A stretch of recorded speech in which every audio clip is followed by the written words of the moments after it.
Well, good morning. I'd like to welcome you to our webinar today, Employers Tips for Effective Video Interviews. I'm Pat Richards, a business liaison here at Nova. We have two recruiters on our panels that will share their tips and advice for acing video interviews. Our webinar today is 1 hour long and it is being recorded and will be shared on our YouTube channel out later on. We also have two recruiters that are going to be with us today. And what we'd like you to do is, we may not have time to get all of your questions answered, but please feel free to put them in the chat feature and we will go ahead and answer them at the end after we cover our two topics. Now, we may not have an opportunity to answer all of your questions, but keep in mind you can make an appointment with our career advisors to do prep and practice Zoom interviewing. So just keep that in mind as we go along. So what I'm going to do now is we will go ahead and be introducing our recruiters today. We have Jackie Lee Nakayama, who is a senior recruiter with Kelly Services in San Jose. And we also have John Hanson, who's a senior technical recruiter with Postmates in San Francisco. So I will go ahead and let them introduce themselves, tell us a little bit about their company, as well as what type of positions they typically recruit for. Jackie, if you want to go ahead and start. Okay, hi, I'm Jackie with Kelly Services. I've been with Kelly Services for about 2 years now. The types of positions that I generally will go ahead and recruit for are things in the professional industrial spectrum.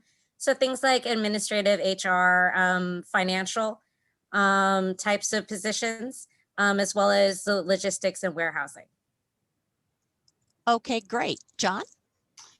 Hey, I'm John. I'm a recruiter with Postmates. We recently got acquired by Uber.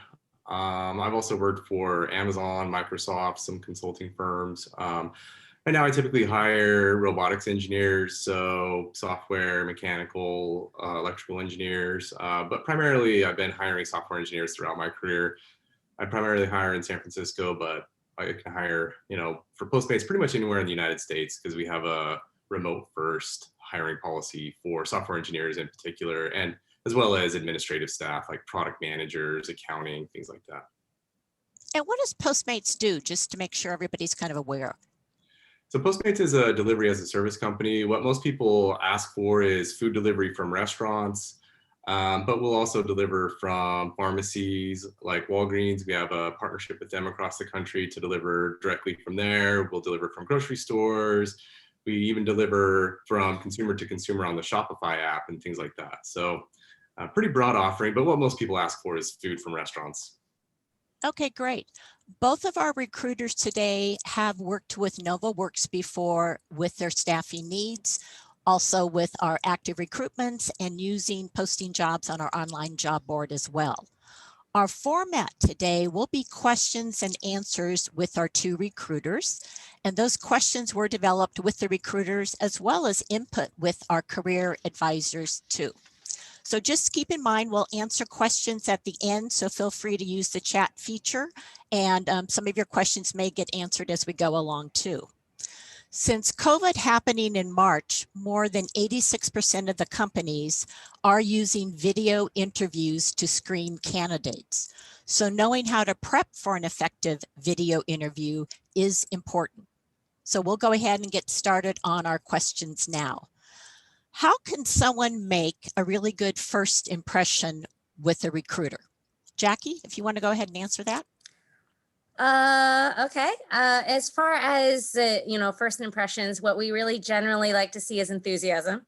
So if you are someone that is very quick to follow up with your recruiter, someone who is going to be honest about their needs at this time, especially at this time, because it is a very challenging environment to re-enter into. So you want to make sure that you're very clear about your experience, your skills, whether it's directly relevant to the position or even if it's transferable. and what your actual needs are, whether it's you need to work remote, what your salary needs are, because we can't be effective without those key aspects. Okay, great. John? Yeah, since a lot of these meetings are going to be video interviews, knowing how to use the technology, being logged in on time, having your appearance, clean and prepared for the interview. So actually dressing up like you're going to be in an interview, then having a nice backdrop so that we're not seeing a messy room behind you, but something either plain or that you prepared to look nice for the interview. So those are some things that in addition to what Jackie said, make a great first impression for me. Okay, great. And how are you ranking people during a video interview? Do you have a ranking sheet that you use? I don't necessarily have a ranking sheet, and for the most part, because each role can be a little bit different. And I know that my counterparts who work within like IT and engineering, they'll typically look for slightly different things. But for the most part, we do look for the same things. We look for follow through, interest, clarity of communication, or your communication style, because a lot of times the way that we view employment is a true partnership between the talent and the team. So sometimes even those telltale small things can really make a difference. The ability to listen and answer questions and stay focused. And again, experience, and also your motivation or what your drivers might be. Oh, great. John? Yeah, look for the same behavioral things that Jackie mentioned. My primary focus, though, is to make sure that your experience and your abilities are meeting my job qualifications. My initial call is really to screen to see if I think you'd be successful in the interview process and ultimately in the job if we were to hire you. So a lot of times I have your resume up and I have our job description and I want to see where there's a match. Okay, great. What about someone who maybe has some of the skill sets required, but has a really, should I say, can-do attitude or really makes the connection? How do you view that? Is that Jackie? Go ahead. I mean, I love enthusiasm. A lot of what we do, at least within my service line, is we look for those transferable skills. We are actively asking unusual questions all the time to really draw out those experiences, because this recession that we're in right now, it's very different from the one that we were in before. So it's a great time to look at career changes and to be able to draw out possibilities that you may not have considered before. So really getting those skills out there and explaining it to someone like me is actually really, really helpful. I found that especially for people who are re-entering the workforce after a few years have passed, I'm able to find them jobs that are exciting and that are interesting. Okay, great.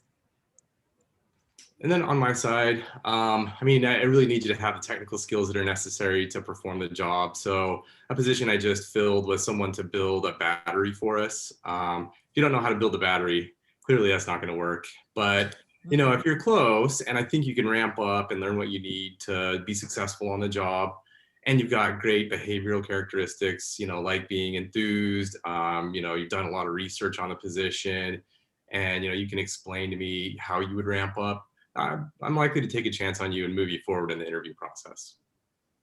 Okay, great. What percentage of skills would someone need to match, though, to probably get a video interview? Like if there's a job description, if they have a 75% match, would that be good enough, or does it have to be higher? Jackie, if you want to go. It depends. If it's something more technical, then yes, you definitely want to match 75 or more. However, if it is something within the administrative space, because that space tends to vary, you really want to take a look at the minimum requirements and then read through the job description, because that'll tell you how skilled they're asking for that person to be.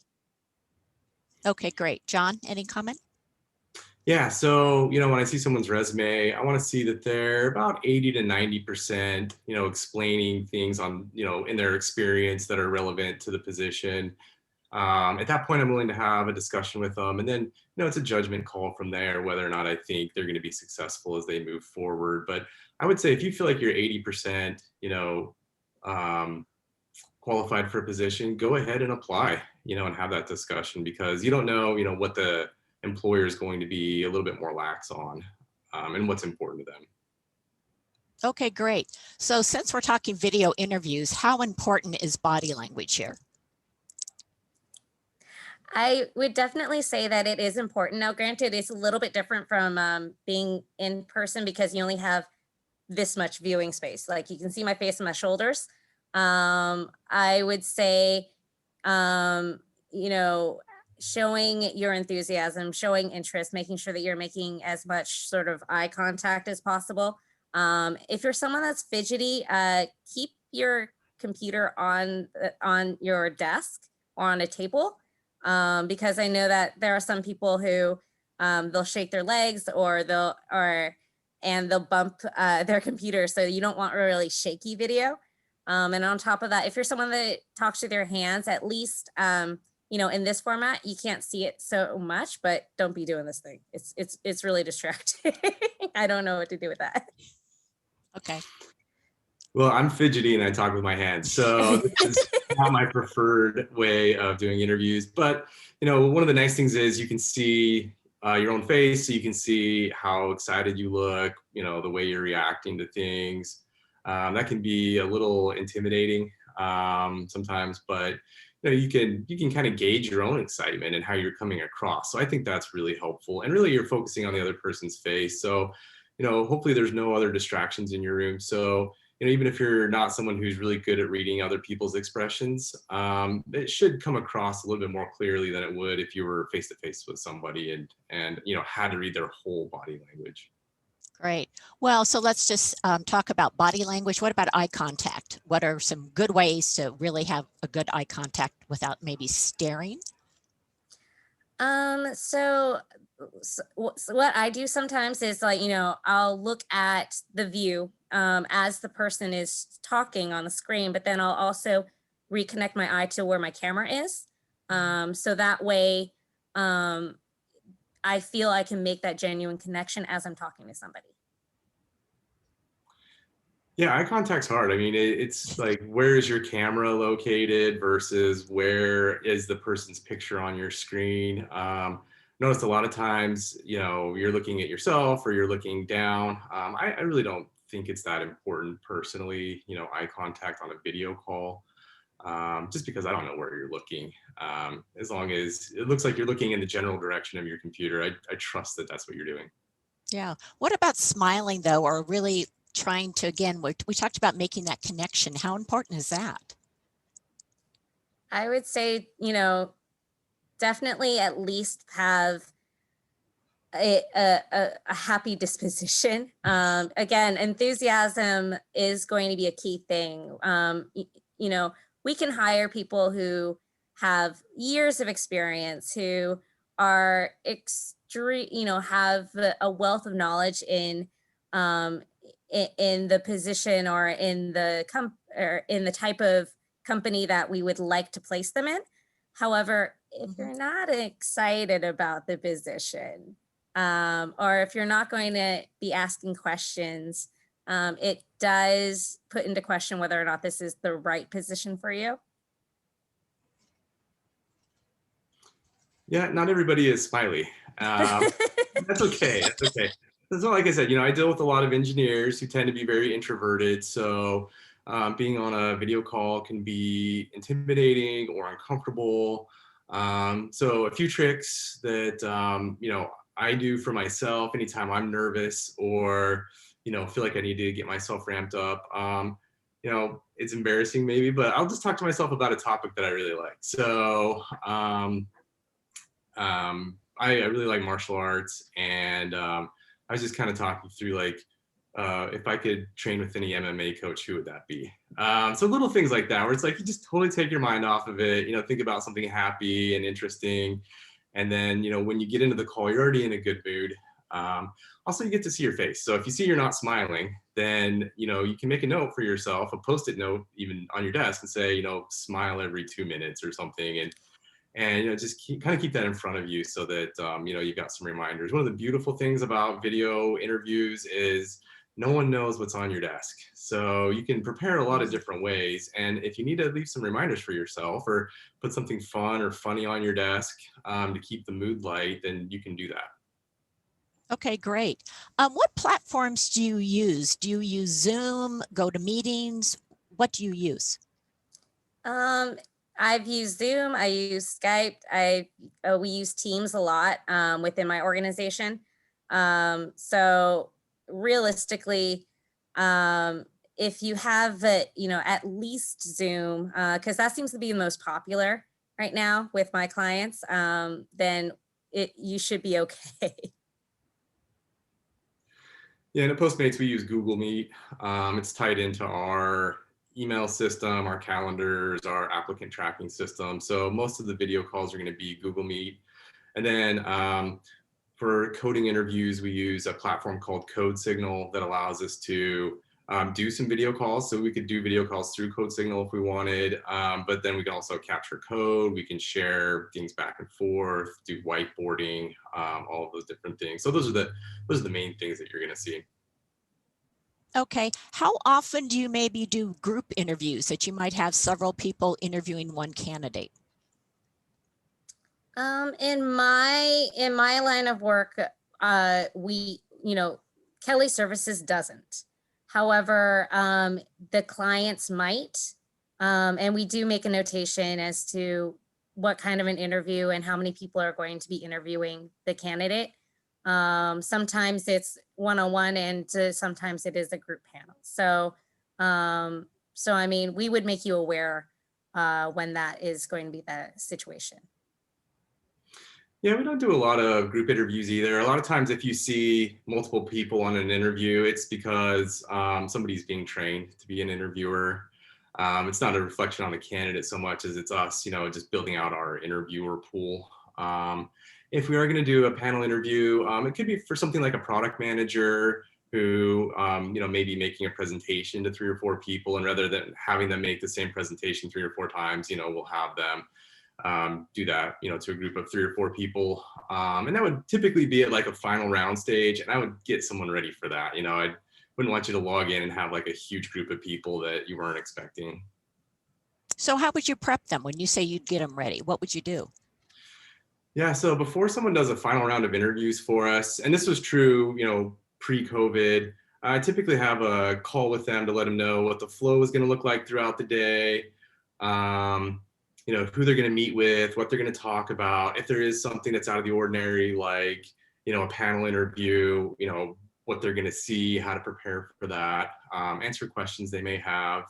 I want my candidates to succeed in their interviews, so I'm going to give them everything I can beforehand to help them do that. Okay, great. And I think, Jackie, you had shared earlier that you even have a prep sheet, right? Why don't you talk a little bit about that? So anytime I have a candidate interviewing with a client, I normally shoot over a prep email with their confirmation. And then I'll go over the information with them on a call. But it normally will include your basic notes for, setting yourself up for the video interview itself. So things like planning ahead your interview space, making sure that you have a quiet, uninterrupted space, ensuring that your internet connection is working, ensuring that your equipment is working. So your video, your sound, your mic, and then also being aware of your surroundings. So for instance, if you have clutter in your background, or if you have items that within the viewing space that you don't want seen, please remove them from the viewing space. We can only see what's in that camera view. Logging into the meeting a few minutes early. Now with what I do is I am allowed a little bit more prep. So if someone is very unfamiliar with video interviewing, I'll go ahead and set up a practice call just to make sure that they are comfortable, that they know how to log in. And then we'll just have a little bit of a chat and just a trial interview. And then, I also advise to speak clearly, speak to your experience, and also any additional notes that I have specific to the role, to the team, or to the organization. Okay, great. I like it that you both are committed to your candidate and you're wanting them to be successful and to get hired. So that's good to hear. Do you ask if someone has remote work experience ahead of time or not? Is that a key issue for you in some of the hiring?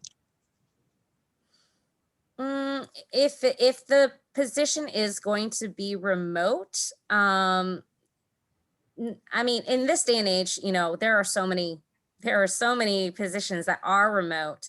What I would probably ask first is your technical capabilities. So what apps and what programs are you comfortable using on a daily basis, and then dive into how often you use it, what do you use it for, because the reality of it is that if you have those skills in your background, or if you use these tools every single day, the likelihood of you being able to use those tools in a workspace is pretty high.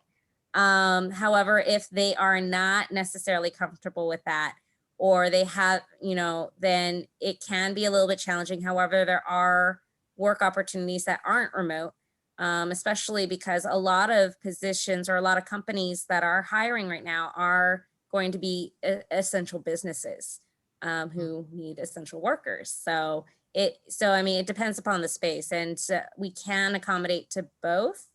But keeping in mind that a lot of those companies right now are essential businesses that are hiring. Okay, great. John?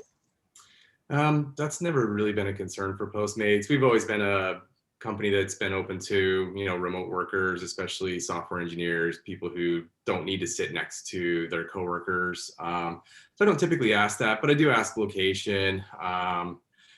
Need people to be in the United States. Some of my roles when we're building robotics, you do need to be in the office still, and we have, health and safety protocols to allow that. So I always have a location discussion, but I'm not that concerned about whether or not someone can adapt. At this point, we've all been working from home for 6 to 8 months. So, if you can be successful in your job today, that means you've been able to work from home.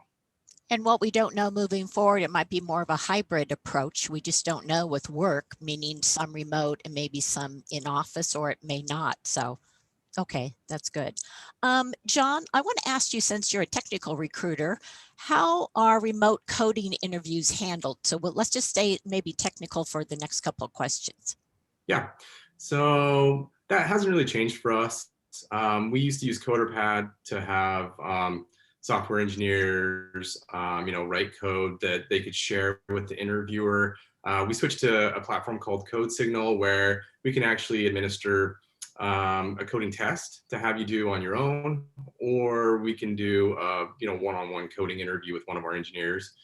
So we actually moved to that prior to COVID, but that's been really helpful because it's given us multiple options. So we do have times when there's issues with people not being able to connect. You can't really do a coding interview over the phone. So, if we're not able to connect via computer, we can send you a link to be able to do a test online that essentially would ask the same questions. So that's been really helpful. We also use that for whiteboarding. There's the coding piece, of a software engineering interview, but then also a lot of times we need you to tell us, architecture and things like that, which you typically would have drawn out on a dry erase board, kind of more like a flow chart. But, we've got some tools to do that through CodeSignal. We can also just use it, Google drawing tools, or, whatever makes sense technologically. There are a lot of options out there. In fact, I think Google Meets has a whiteboard option now, so you can actually do it straight out of a Google meeting. So what's maybe the best way maybe somebody can prep if they are given an opportunity to do this? What would you suggest? Yeah, so I would say learn what platform you're going to be using in the interview. So with Code Signal, for instance, you can actually take practice tests in Code Signal. So you can see how the editor looks, what tools are available, see if your computer is going to work properly. HackerRank is another good way to do that. They do coding challenges. They have a bunch of coding exercises you can do. You got to practice, coding in a tool that you're not familiar with, or even with coding questions, which a lot of times are very different from the actual work that a software engineer does. So if someone has been in the same job for a long time, getting back and interviewing can be really tough, because essentially you're being asked to do things that you weren't doing on the job. And by taking some of those tests and your practice exercises, you'll be able to really prepare for what you're going to see when you get into interviews. So when you talk about the test, John, are you doing a video interview and then sending them the link for the test, or are you doing the test ahead of time to screen them out at that point? Typically, we'll do one or the other. So our coding tests are about the equivalent of a coding interview. So for some jobs, like a high volume job, for instance, we'll send coding tests so that we don't have to, use a lot of our interviewer time, kind of in the early stages of the interview process. If it's a one-off type of interview, let's say we're building a camera perception system, there's not really a test for that. And there may only be a few candidates that interview for that. So in that case, we would do a one-on-one coding interview. So it just depends on the position and whether or not there's a good verifiable test available for it. And the pass rate is at what level? Is it 75% correct or what? Oh, it depends on the position. Okay. A lot of times the one-on-one interviews are around 50%, maybe a little higher for more senior level positions. With an online coding test, there's two things. One is the response rate. A lot of times you send the test and people don't take it because they see that they need to spend an hour and they don't like the kind of impersonal touch that a coding test has. So your response rate there varies, but then the pass rate, is probably around 40 to 50%, just depending on the test and the seniority level. Okay, great. What about communication tools, collaboration tools like Slack or, Google Hangouts? So maybe, why don't you maybe define what Slack is? And then again, is that something that's commonly needed, or somebody could learn that at the job? Yeah, you're probably not going to Slack with a recruiter. That tends to be something that companies use internally to communicate.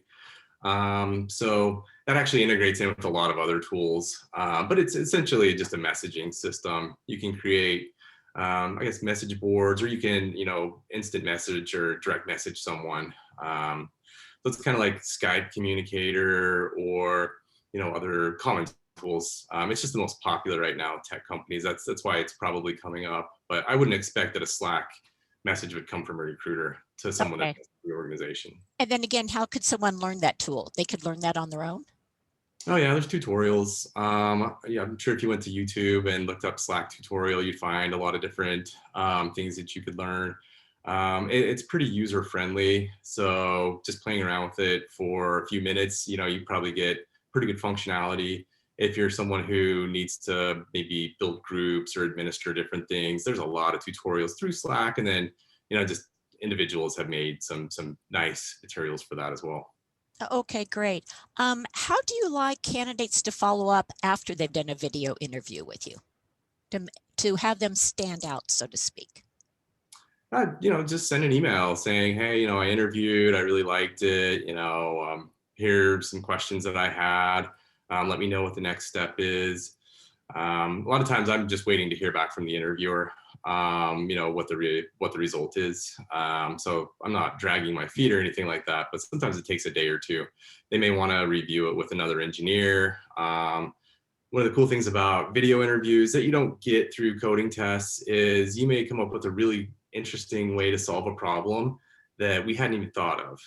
It may be something actually that the interviewer isn't really sure, what to do with. You may have gotten a working answer, but they're not sure if you got there the right way or what. So they may bounce it off, a colleague or a manager. So sometimes it does take a couple days for me to get the result, but a good follow-up is always, an email just thanking, the recruiter for the, chance to interview and saying that you're interested in the next step. Do you find most people do follow up after video interviews or not? Only if it takes me a while to get back to them. Typically, people Oh, don't follow up. Yeah. I but think, you're saying that and it would be nice. Okay. oh, I was gonna say, typically in my space, they do follow up after their interviews, but I either get a phone call or an email or say, just to kind of get feedback from my candidates as to how the interview went and how they, if there were any questions, if there was anything that surprised them about the interview itself. So I typically will get that feedback faster. Oh, okay, great. Well, I think we've covered a lot of tips and gotten advice on how to have an effective video interview. So let's maybe now look at what might be challenges or how to avoid mistakes. So the first one is technology and internet challenges. So what happens when you're on a video interview and maybe you're beginning to get the disconnect or the pauses or the frozens, or maybe you just lose it. How should somebody handle this? I would say send the recruiter an email and just say, hey, you're breaking up on me, or I've lost the connection. I, as the recruiter, should be calling you if I noticed you've dropped off, or if I see that we're having issues. Most of the interviews that I do, I could easily do over the phone. Where we run into problems would be if you need to share code or something like that. So yeah, just be available, have your phone handy so that when I call, you're ready to pick up. It's kind of the same way here. If for some reason the video is, if you've lost connection somehow, please make sure to respond back to your recruiter or send an SOS. For us, because we're sending candidates out to a lot of video interviews with our clients, shooting us a text to let us know that something went wrong, and also being nimble during those times, because a lot of times the interviewer is willing to go ahead and switch to a phone interview, keeping in mind that the clients that we work with, they only have a minimal amount of time that they dedicated to these interviews. So being nimble in those time periods is very crucial. So when you talk about switching to a phone interview, are you actually doing a video interview using an iPhone or what? Or just a phone conversation? So with our candidates, sometimes when we do the video interviews, I know that candidates will use their phones. If they are at their desktop or their laptop, keeping their phone next to them is handy. So that way you have both formats to use. Yeah, I'll just go straight to a voice call. I don't know a lot of times if it's my computer that's the problem or their computer or what. So I know the phones are going to work, so I just switch over to that. Okay, great. What about background distractions? You might have people inadvertently walking into the room, or a pet is suddenly excited or something. How should someone handle that? With a I mean, smile. I know that my dog has made a few cameos, especially during my afternoon meetings. But you just want to make sure that you address the situation as quickly as possible. So if it's your kid who needs something, just excuse yourself and go ahead and handle it, and then come back refreshed and ready to finish out that interview.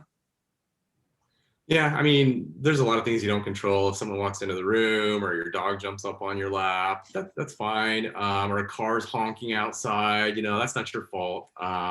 Happens to all of us. And if you're doing a lot of interviews, like Jackie and I are, you're just used to it. So just, kind of let it roll off. It's not going to affect your qualifications for the job necessarily.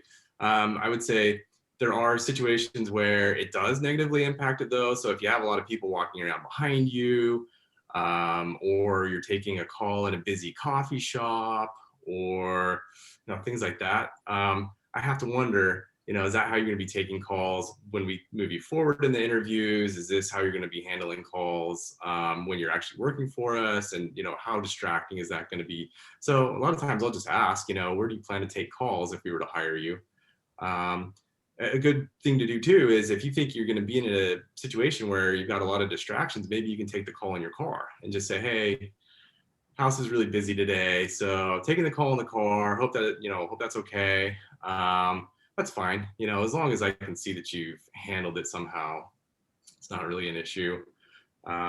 Maybe we'll talk about where you take calls in the future, but yeah, just I'm more interested in getting through your qualifications really than assessing the environment around you. But it sounds like by giving an explanation, it might help you understand why I'm sitting in the car doing the interview versus elsewhere. So Yeah, I mean, a lot of people I talk to are in the office, so they're physically building a robot, right? So taking a job interview in a cubicle can be really awkward. So maybe the only private space they have is in their car, and that's totally fine. I get that. I've been in that situation myself. So just explain it, and we move on, and it doesn't even become anything that impacts your qualifications for the job or anything like that. right. What about some of the virtual backgrounds with green screens? Do you find those distracting, or is that okay to kind of, again, have a different background? Whenever I've had meetings with my clients, they don't typically use backgrounds. I know that in my team meetings, it can be kind of funny because, the cat will jump on the table and suddenly you see this weird blob coming through. Right. But I I don't judge. If that is one way for you to be comfortable in in your interviewing space, that for me that's fine. But you want to make sure that you choose a background that's going to be relatively clean. Yeah, don't do anything bright or flashy. Just something, I mean, I saw someone the other day that had like an old kind of English library scene behind them, and that looked totally fine. Or, something like that. Or another one I've seen is just kind of looks like you're in an office, but it's clearly a picture. Those things are fine. Especially, if you don't want to show what's in your home or where you're at. That's good. Or, some of my coworkers might kind of bounce between homes. Maybe they're dating someone and they're, going back and forth between apartments, and they just want to make a consistent, backdrop. Yeah, totally do that. I mean, I oftentimes do that. I've got the actual room behind me just because, we're talking about having like a clean, uncluttered space, but yeah, do it. Just make it professional. So it's a job interview, so treat it like a job interview. Well, and now we are asking, what about a hiking scene or lake scene? Is that okay? Or when you kind of say make it professional, John, how would you feel about that? As long as it's not distracting, I mean, I think a hiking trail or a lake would be just fine. Um, just yeah, don't make that more interesting than you. Okay, great. So what about lighting? I mean, how important is it to have lighting, which maybe plays and makes you kind of the point of interest, so to speak? Well, your computer should be pretty good at adjusting the lighting. So as long as you don't have like flashing lights or blinking lights or anything like that, your computer should help take care of that. Now, this is a place where having a virtual background is helpful because it helps your computer somehow adjust better to whatever lighting you've got.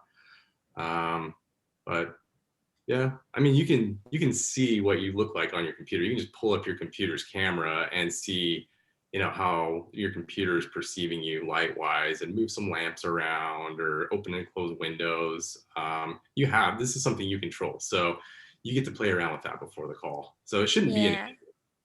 Yeah, I think to John's credit, yes, you can definitely play with the lighting a little bit. Also, scheduling a test call with a friend, just to kind of see what you look like, and logging into the call just a few minutes early, no more than 5, just so that way you can view yourself before your interviewer gets to see you, so that you can kind of make those slight adjustments. Right. And I will again plug the career advisors at Nova Works that you can actually make an appointment and prep and prepare and practice for those Zoom interviews. So that's great. What about someone who is wanting notes or to look at a resume. How do you feel about someone who maybe does want to reference something? Is that a plus or a negative? Do it. Yeah. I mean, I've got notes out. As we prepared for this call, I've taken notes and, you provided us material, so I have them out. So, I know what I had planned to say. When I've interviewed for jobs remotely, I've got my resume, I've got the job description, I've got the notes I've written out. I've a lot of times taken notes on the interviewers I'm talking with, and I'll, keep those things updated. Obviously don't want to be staring off screen a lot, but there's nothing wrong with looking down and taking notes, or saying, "Oh, we've got the job description right here." One of the things that really stood out to me was something from the job description. I really like that. One of the best ways to impress me is to show up prepared and knowing what you're talking about. And there's nothing that's preventing you from doing that with a video interview.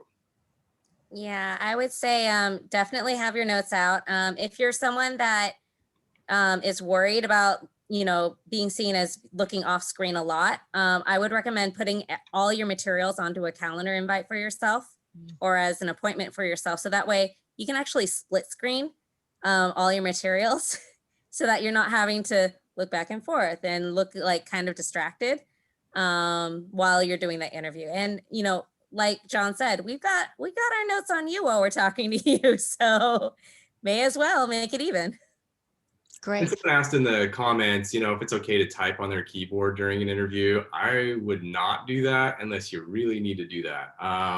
It can look like you're answering, IMs from coworkers or Facebook posts. I don't know what's on your computer. So I would say hands off the keyboard.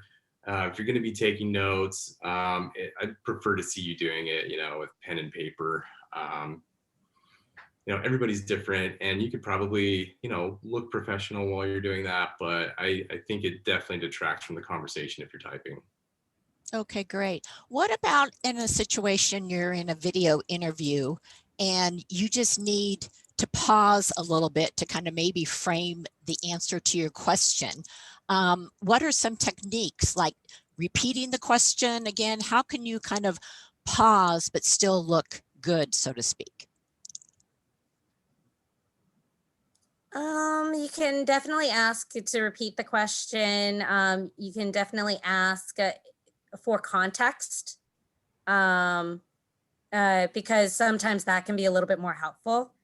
Your interviewers and your recruiters are generally going to ask you very open-ended questions. And we are going to ask you to answer questions that are going to be somewhat vague sometimes, just to see what your creativity and what your experience is going to tell you in those spaces. So if you need those clarifications, or if you need to, have a little bit more of a targeted way to respond, you can get your recruiter to do that. We're asking these questions not just because they need to be answered or we need to understand your experience, but we also need to see how you will react to things. Yeah, it's no different than a regular conversation, face to face. So if you don't understand a question, just repeat back what you think you heard. We're on the phone all day long. We don't a lot of times misunderstand what you're saying. So, we may repeat it back to you, and it's just, part of the normal flow of a conversation. Don't feel like there's anything different, being on video chat. Okay, great. How important is it to have the candidate ask you questions at the end to show their interest? Super important for me. And why, John? Why? Because it means you've actually thought about the position, you've been thinking about the conversation, you're trying to picture yourself in the role, or, picture what the role is. I want to see that you've done some level of preparation. I don't expect you to be an expert on the company or the team or anything like that, but at minimum, you have the job description and what's publicly available, at least on the company's webpage. I think before you interview with anyone, you should at least visit the company's webpage, see what they're talking about, what's interesting and important to them, and bring up a couple of questions. Hey, I saw that this happened, or, your CEO recently said this. I actually like it when you bring things up that I don't know, because, because then I'll throw it back at you and say, oh, I haven't heard that. You know, can you tell me more, you know, about what you read? I really like that. That's the main way that I would expect people to show enthusiasm. You don't have to smile the whole time. You don't have to be jumping up and down, you know, with excitement. But if I can see you've done the research and you have thoughtful questions, then that's how I can verify your excitement. I think in my spectrum, it can be a little bit difficult to do the research ahead of time, because a lot of our postings are done where we know who that client is, but you're not gonna know. So having relevant questions to the specifics of what you can, is definitely very important. Making sure that you have that interest in the position. Even, listing things that you might be able to contribute off that, or asking about what projects that you might be walking into, asking about the environment. Because if we're not telling you those things, we're not doing our part. Right, right. What about a panel interview when maybe you've got, 3 or 4 people on the screen? What's the best way maybe to focus or show interest? Is it just kind of targeting on the one person who's asking the question, or kind of just scanning the group? Focus on the person that's asking the question. We really can't see where you're looking. So as long as you're looking at your camera, everyone thinks you're looking at them. Yeah, I think it does, again, it's not like in person where it's very obvious where you're looking, except for your computer screen. If it helps, as you're answering questions, you can say, you can't state the person's name that you're addressing, but reasonably speaking, we kind of know who you're talking to as you're answering those questions. It's fine. Okay, great.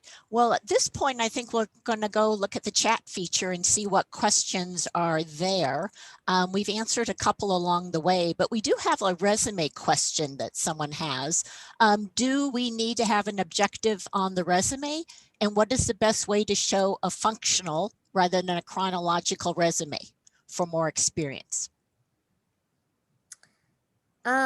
For me, it's not as necessary to have the objective. And the only reason for that is because, well, I guess it kind of depends, right? If you're somebody that is really focused on sticking with a very particular type of role in a very particular type of industry, then yes, having that objective is helpful. On the other hand, because Kelly Services has such a wide spectrum of industries, of types of opportunities that we will recruit for, the fact that we're okay with the, utilizing those transferable skills and trying to guide you to a new path, that part isn't necessarily as important. And for us, in our spectrum, a chronological resume is generally going to be more useful. Yeah, so I'll start with the chronological versus functional piece and talk about objective statements. So I want to see chronological. It just makes sense to me. I read hundreds of resumes every day. Functional resumes are confusing a lot of times. There's certainly ways to build them that are, easy to read, but everybody's looking for chronological. It's like, we're your customer. That's what we're asking for. So do a chronological resume as much as possible. As far as objective statements, I can honestly say I maybe read objective statements on 3 to 5% of the resumes I look at. I'm looking to see, do you have the skills? Do you have the experience? Are you in the right location? Do I have a way to contact you? All these other things. And only if I have questions about, why you're applying to this job or what you might want to do in the future, would I even bother to read the objective statement. So yeah, I mean, it's something that I know a lot of people feel is important. I would definitely have it on there because some people do want to see that, but for me, it's not something that I'm going to focus on at all. Okay, great. Are there any more questions that people want to put into the chat that we can look at? I'll just give you a couple of minutes to do that because we pretty much have covered or answered as we went along people's questions.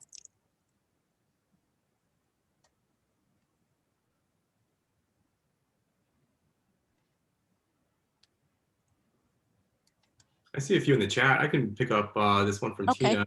You have a lot of experience. How far back should you go without showing how old you are? Um, it doesn't really matter to me how old you are. Rule of thumb is, 20 years of experience is about all anybody tends to be mindful about. I recommend you put as much experience down as is relevant to the job. So let's say you have, 5 years of experience relevant to the position that you're applying to, but maybe you have 25 years of experience doing something else prior to that.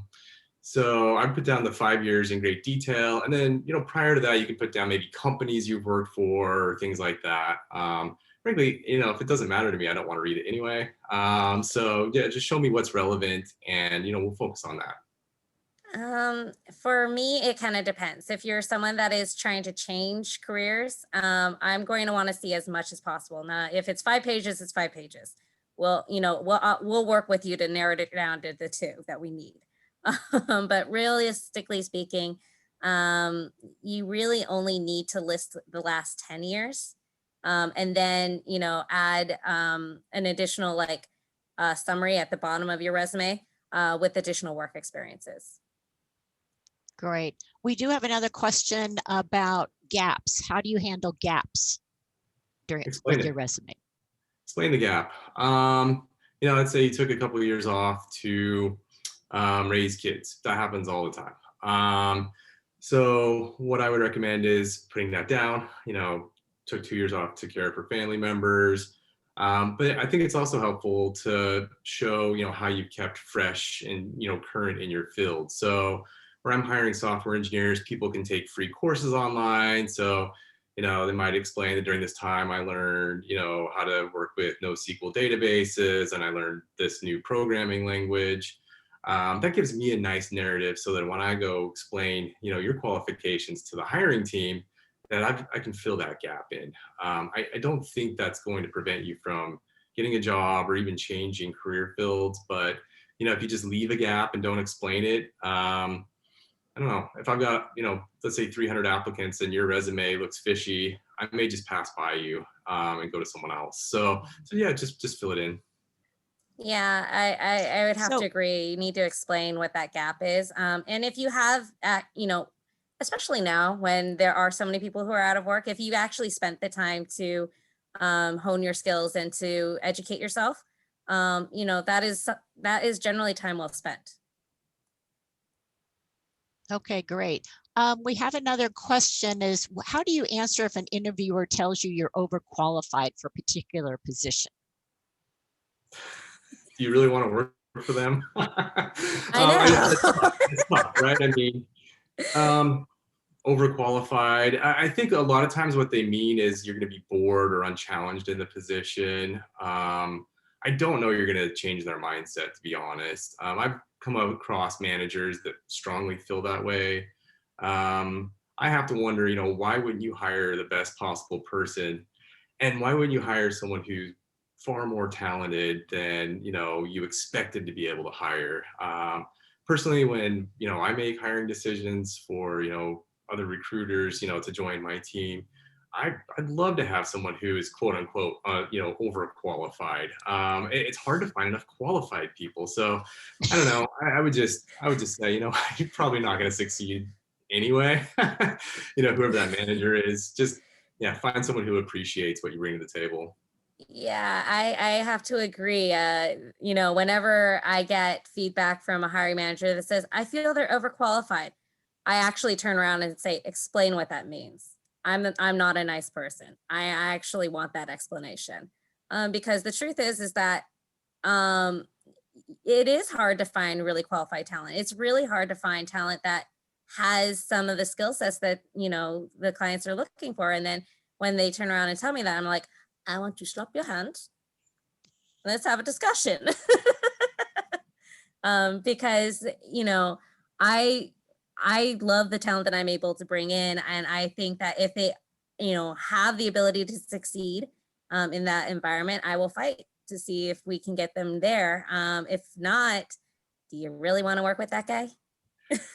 Well, and I think sometimes too, they're intimidated, maybe they think, that you're going to bump them out of their job or, have more credibility with the team than they are. And it goes back to my original question. I mean, do you really want to work in that environment? Clearly you want the job and that's why you interviewed for it or submitted your resume. But I think long-term, you're probably better off working somewhere else with someone who actually appreciates you. I think those are two good answers. We've got one last question with our time, and it's really good. Should your resume be matching your LinkedIn profile with dates, with positions? How closely should it be matching? Go ahead. I would say you would want to match it. The reality of it is that we're able to recruit from multiple platforms. So we're going to be checking as many platforms as we can. So if you send the resume, we probably will go through and verify your LinkedIn as well.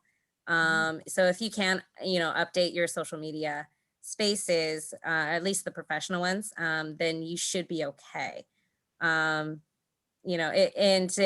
far as the LinkedIn resumes, those ones get kind of tricky. I know that a lot of people will apply through LinkedIn. And so the LinkedIn profiles tend to be fairly minimal. So I would also follow up with sending an actual resume as well, if you can. Yeah, I would just wonder why they don't match. A lot of what we spend time on as recruiters is trying to figure out, are you truly qualified for the position? And if I see evidence that maybe you're stretching the truth, or there's some counter evidence that, you provided that maybe you're, not terribly trustworthy, that would be something that would prevent me from considering someone for a job. And I have come across that before. Resume looks fantastic, and I go to the LinkedIn profile and they don't match, and I can't figure out, what the disconnect is. Rather than spending the time to, ask those questions, a lot of times I just move on to someone else. Oh, well, that's important. So that was our last question in the interest of time. I do want to thank our panelists, John and Jackie. You gave great advice and shared your experiences with us. I do want to let people know your contact information, the recruiter's contact, will be in the follow-up email that will go out tomorrow with our survey link. So it's really important that the people who attended today fill out the survey, give us the feedback, and give us other topics that you'd like to hear as well. And I also think, Jackie, people are asking how can they get connected to find out about your Kelly Services. Can you just give the website? Yeah, so all of our jobs are posted on www.kellyservices.com.